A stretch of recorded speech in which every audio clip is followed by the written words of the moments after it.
Confessions of a wig wearer. If you're a wig wearer, lover, connoisseur like I am, we like to pass along little tips that may help us in our wig life.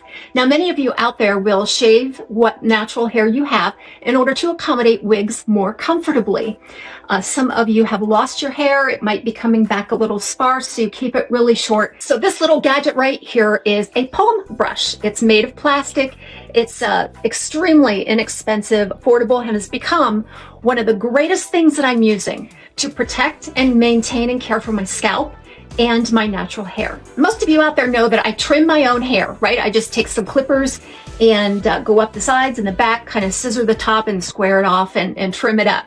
And I do that about every 4 to 6 weeks, but this helps me take care of that. So my hair is very thin, fine, and frizzy. This separates the strands of hair all the way around.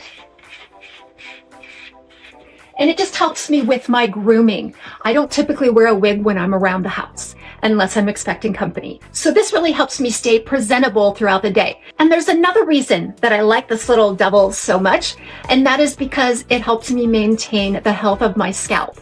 Especially for wig wearers who might be covering their scalp every single day, all day, it's nice to give it air. It's nice to turn over the sebum on the skin, and that will bring oxygen into the follicles and help maintain the health of your biological hair. And so in addition to shaping it and grooming it, I am caring for it. I do not wash my hair every time I take a shower. And this little thing here has helped keep my scalp and my hair in healthy condition.